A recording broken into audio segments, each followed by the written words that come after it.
How we doing, everyone? Welcome back to another episode of the Richie Hicks Jr. Sports Podcast here on Facebook Live and YouTube. I am your host, Richie.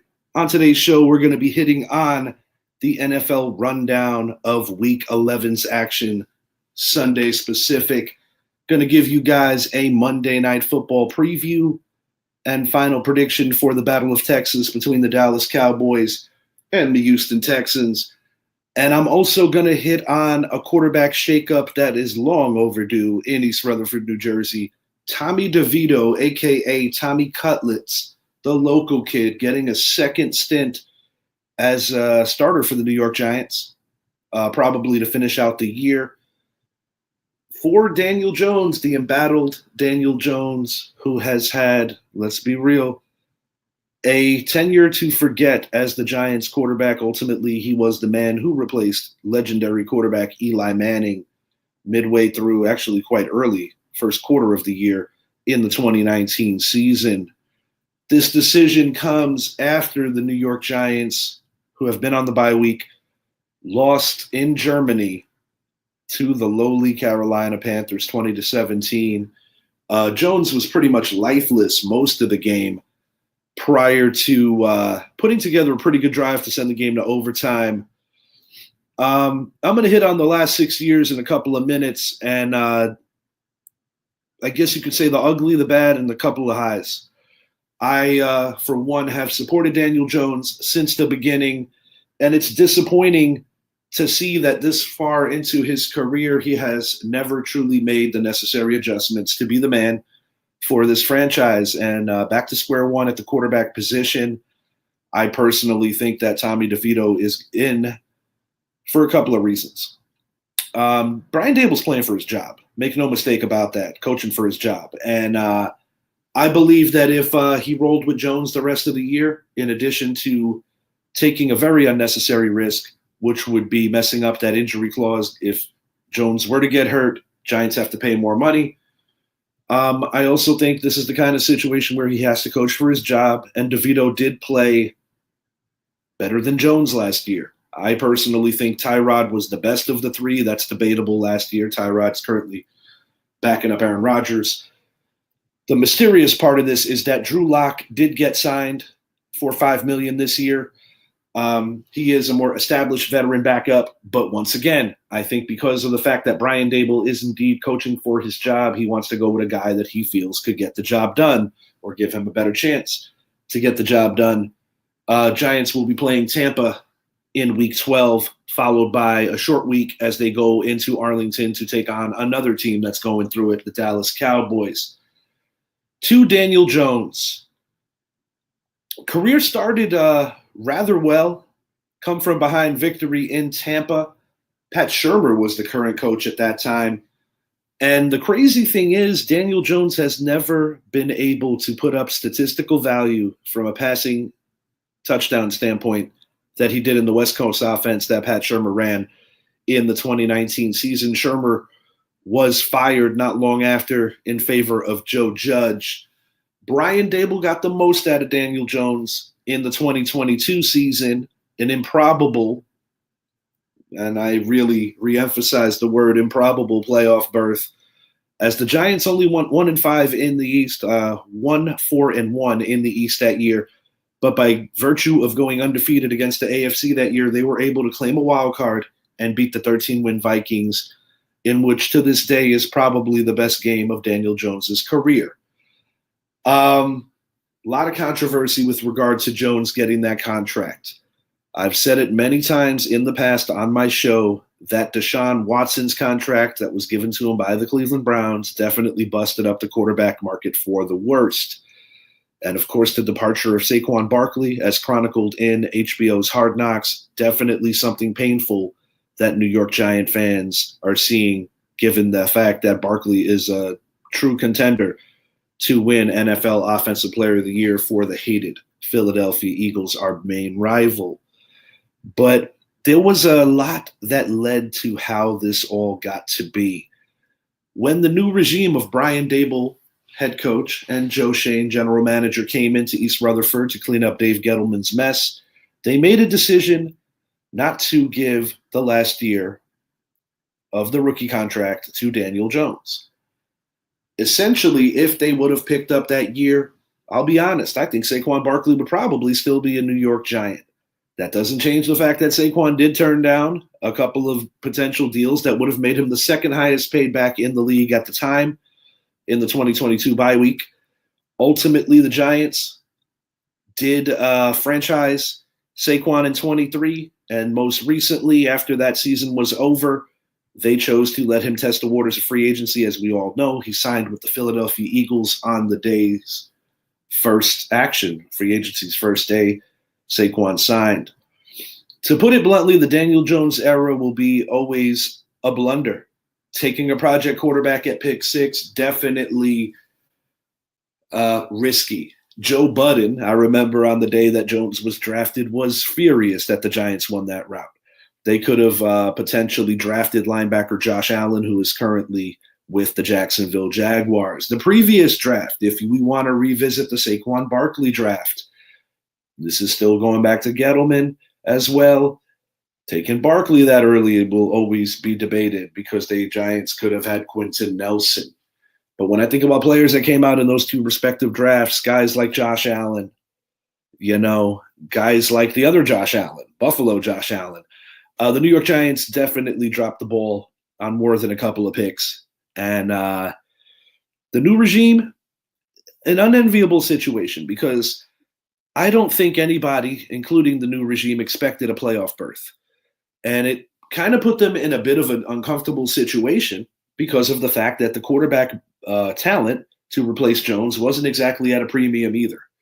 It wasn't exactly a lot to pick from. But Tommy DeVito, going back to last year, his moment in the sun, undeniably, the Monday Night Football victory over the Green Bay Packers. He also defeated a bad New England team, mainly in part to a bad field goal attempt and defensive contributions. And he did beat the Washington Commanders last year. That was a game where the Commanders turned the ball over, I believe, 5 times. I think DeVito does give this fan base something to be excited about. But from a logistical level, my one concern is I would hate to see the Giants once again for a second consecutive year win some games that we don't necessarily need, and it would drive us out of getting one of the better quarterbacks. I mentioned it on a post today on social media. I'll mention it here on the show. I believe this batch of quarterbacks in a different draft probably aren't going as high as they are projected to go in round 1. But because of team needs and because of the fact that I think a better class just went in front of them, a lot of these young quarterbacks are going to be getting drafted early. You have the Jacksonville Jaguars who are going to be measuring what they want to do with Trevor Lawrence. That's a little bit more of a long shot. But you got the Dallas Cowboys. They got to think about life after Dak. The Las Vegas Raiders are in the market for a quarterback. Carolina Panthers very well may move on from Bryce Young. New York Giants, as we know, Tommy DeVito is not the future. I think best case scenario, he can be the backup. Contingency plans. Do they get a bridge quarterback? It's possible. It's possible if the Giants truly do want to think they can wait for Arch Manning. I personally don't think they're going to go that far and wait. I think they're going to be getting their quarterback in this particular draft if they are able to. A contingency plan in the draft, possibly Travis Hunter, the two-way player, brings a lot of a need. You bring another great receiver in opposite of Malik Neighbors, not to mention that you have a guy that I think on day 1 can be a cornerback 1 and bump Deonte Banks down to 2. But a lot of decisions that the New York Football Giants are going to have to make moving forward. And it will be interesting, to say the least, to see how this all plays out. The one thing that is not going to be interesting, and something that we all see coming, is that the New York Giants will release Daniel Jones to get out of that poor contract that they did sign. Very much so influenced by the 2022 heroics, the height of his career. But when I think about his history of neck injuries, when I think about tearing his knee in Vegas last year, the bottom line is Daniel Jones just has not been the same player. And he did certainly benefit from Saquon Barkley, having him back there for a decent chunk of his career. They both missed a lot of time, he and Barkley.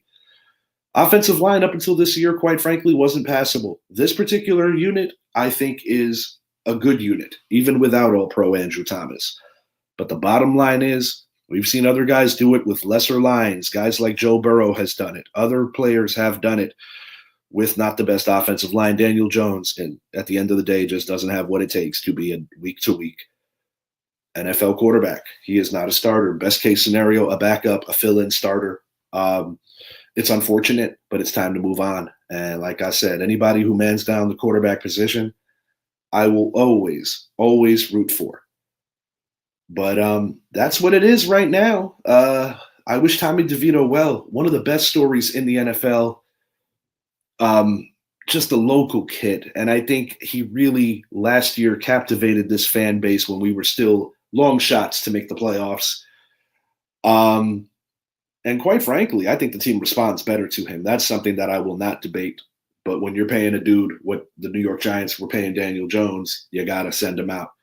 But now that the season and the playoffs have gone, and they're now, playoffs are absolute reach at this point, you cannot afford Daniel Jones to get injured, or else you have even bigger problems. Some great games yesterday. Moving it along, the Los Angeles Chargers and the Cincinnati Bengals put on a game for the ages in terms of just entertainment value and offensive firepower, as the two best quarterbacks from the 2019 draft, Joe Burrow and Justin Herbert, went toe-to-toe. Herbert winning by a score. J.K. Dobbins, probably the NFL's comeback player of the year. Great, great story when you consider that he was probably contemplating retirement. And now he is all the way back with a very healthy-looking Charger team that has really done phenomenal under the watch of Jim Harbaugh, the former 49er coach and the former Wolverine coach. But just to kind of put into perspective what these dudes did yesterday, I'm going to pop up my fantasy score here yesterday against the leading man in our fantasy league, my brother from another mother, Mr. Brett Bandick. This dude's in first place, mind you. I am teetering in sixth going into this matchup, but Joe Burrow putting up 36, T. Higgins with an additional 30, and in another league of mine, I had Higgins, Burrow, and Chase that just really went off. I had made mention of our league the other day on the show and did make a mention that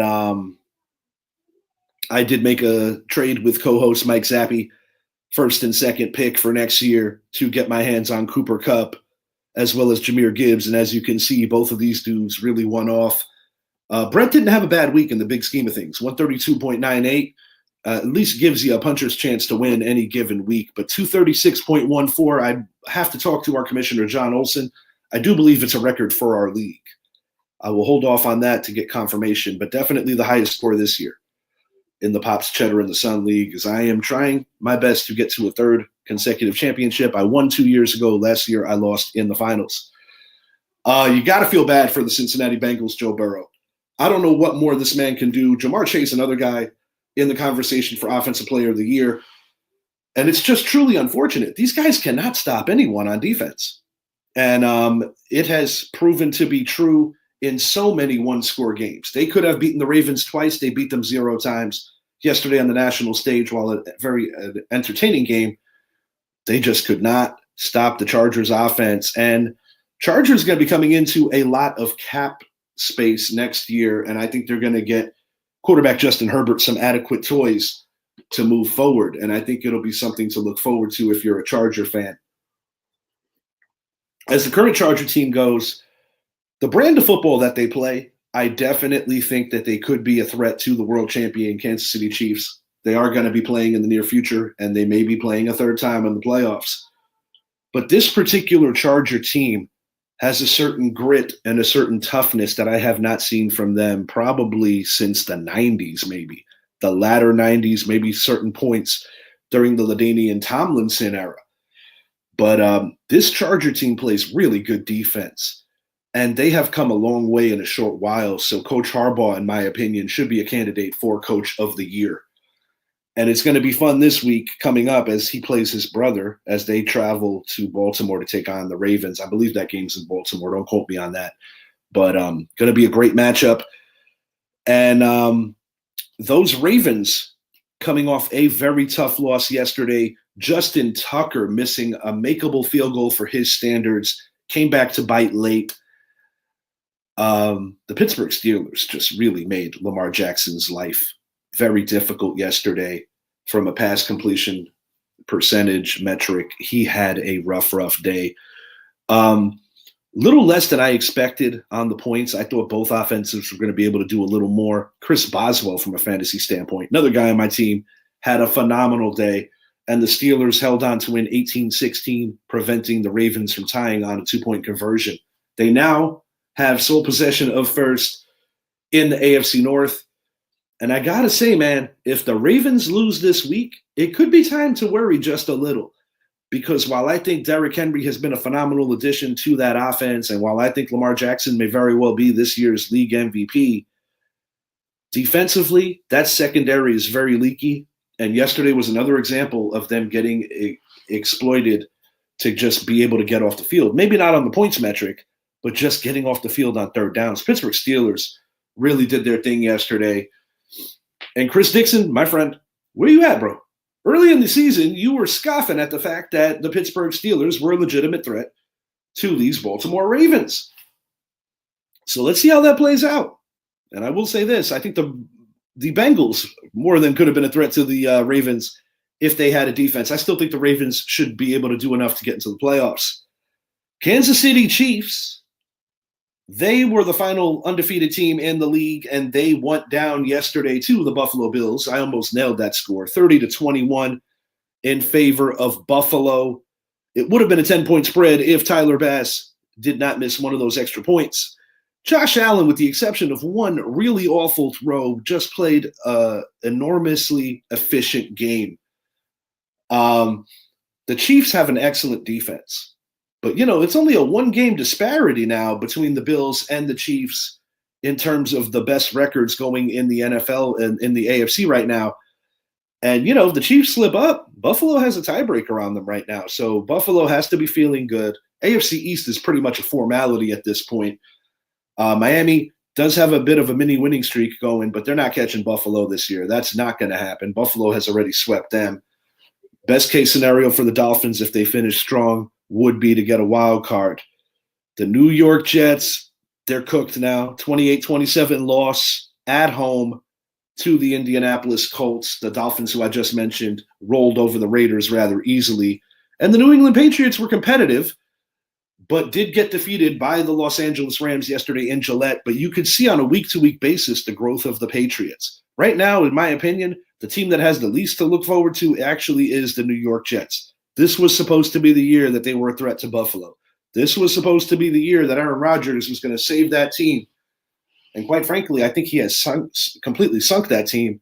And they're a team in disarray. I don't know what the future holds for the New York Jets, but it doesn't look very pretty right now when you consider that Aaron Rodgers is a very old quarterback. They went out, got Devontae Adams.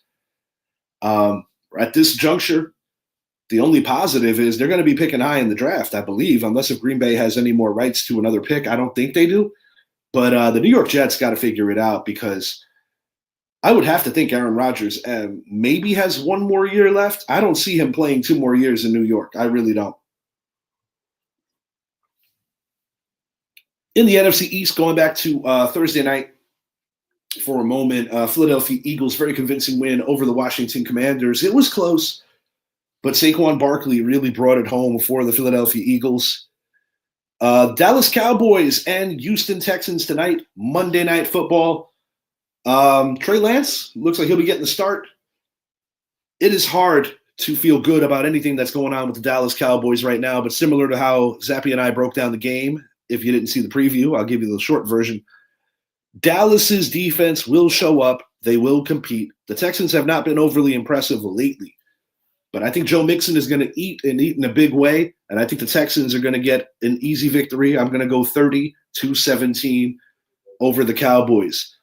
I expect a few more Trey Lance mistakes, and I think ultimately that will be the undoing of the Dallas Cowboys. And in that Thanksgiving game, I must admit, I don't like the tank and all, but I know how bad my franchise needs a quarterback. It would really annoy me if the Giants go into Arlington rather, in 2 weeks and win that game. That could be a game that could come back to bite if they win. Last year, as I alluded to, Giants won a lot of non-important games. The Green Bay Packers definitely applying the pressure on the Minnesota Vikings and Detroit Lions, hanging around in that North Division. They have some payback with both those teams. They've got to win road games to square things up and see if they could climb to first in that division. But giving themselves a puncher's chance with a dramatic 1-point victory over the Chicago Bears. And what I take home from yesterday's performance, Jordan Love, Jordan Love really engineering some big-time moments to keep that Packer team in the game. They squandered points on a previous drive where I thought it might have been too much for them to overcome. But a really big game out of Jordan Love. And if you're a Bears fan, while the playoffs might be looking a little more bleak right now, you got to feel good about your offense looking a lot better with Caleb Williams in there yesterday. And it's something to build on. You know, he was the number 1 overall pick. Jaden Daniels has outshined him this year in Washington, but Caleb Williams does have a bright future.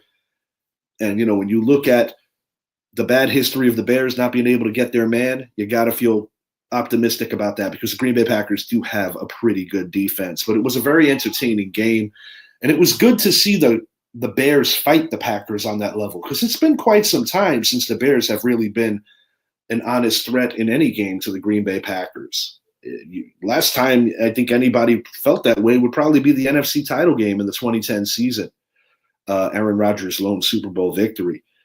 Detroit Lions proving why they may very well be the best team in professional football, just taking full advantage of a very bad Jacksonville Jaguars team, 52-6. My goodness. And another contributing factor as to why my 2 fantasy squads that I mentioned on the show did so well, Jahmyr Gibbs and David Montgomery just going off. Jared Goff won off yesterday too, so anybody who owns him in fantasy. Minnesota Vikings, not that impressive, but good enough for the win as they did beat, in my opinion, one of the worst offenses in the league and the Tennessee Titans. I still think this is going to end up being a 2-team race between Green Bay and Detroit. I believe as the season gets closer to its conclusion, you're going to see Green Bay and Detroit doing more to fight for that North crown, and I think Minnesota is going to fall a peg back. Minnesota still has a great chance to be one of these wild cards. Obviously, there'll be 2 wild cards from the North if that's the case, because Green Bay is definitely going to the playoffs, barring mass injuries or something bad happens. But as of right now, I see the Detroit Lions as the best team in the NFC. Identifying who the second best team in the NFC is a little murky. Based on record, you have to consider teams like the Philadelphia Eagles, although I don't think the Eagles have been fully tested yet. The kind of year that Saquon Barkley is having, it's something that you would be ignorant to not applaud. I'm not going to applaud it as a Giant fan, but you know what I mean. Just from the football level, what he has been doing, he really is the standout player and the MVP of that particular team this year. The Chiefs now. I want to go back to them for a moment. Getting their first loss of the season in a season where I feel that they have dodged many a loss. In my opinion, Denver should have beat them last week. There have been a couple other games that stand out to me.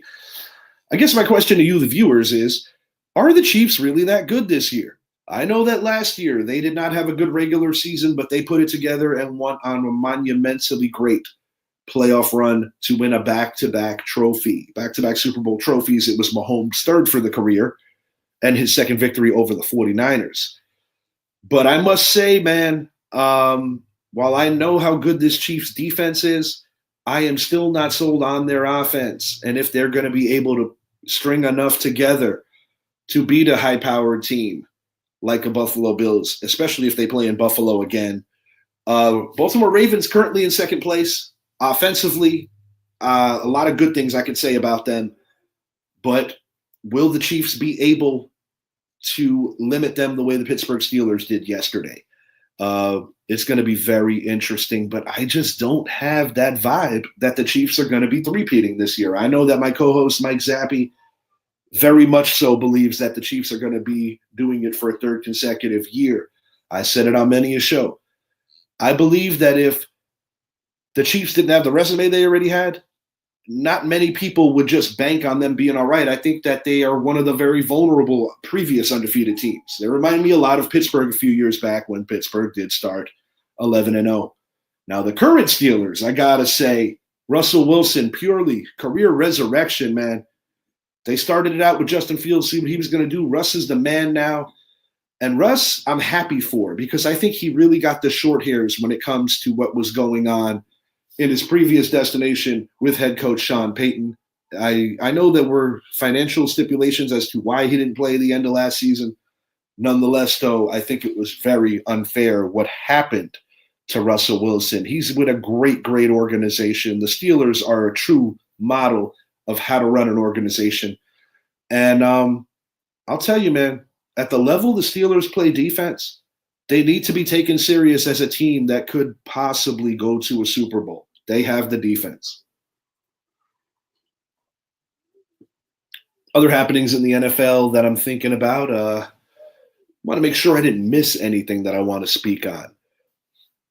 Denver Broncos putting the hammer down on the Atlanta Falcons. And I got to say, man, I think the Atlanta Falcons are very, very fortunate that the Tampa Bay Buccaneers have those injuries in their receiving room. And don't tell anybody, but the New Orleans Saints are suddenly on a 2-game winning streak. If the Falcons somehow cannot get out of their own way, I have a funny feeling that the Saints, I can't believe I'm even saying this, since making the head coaching change, look like a team that has honestly woke up. And Taysom Hill putting up Madden-like numbers yesterday. I must admit that was rather impressive what Taysom Hill was able to do yesterday. But moving forward into Week 12, we're going to have some really interesting matchups. I'm looking forward to it. I mean, right now, a lot of parity like so many other years at this juncture of the year in the NFL. But I got to think Buffalo kind of raises their stature, so to speak, after winning that emotional game against the Chiefs. Josh Allen improves to 500 for the career against Patrick Mahomes, but Patrick Mahomes has all the playoff victories. And you always want to take the playoff victories over the regular season victories. Just ask Tom Brady and ask Eli Manning about that one. I like that because, you know, as bad as it's been for these Giants, sometimes you just got to kind of go and grab nostalgia. But I will say this.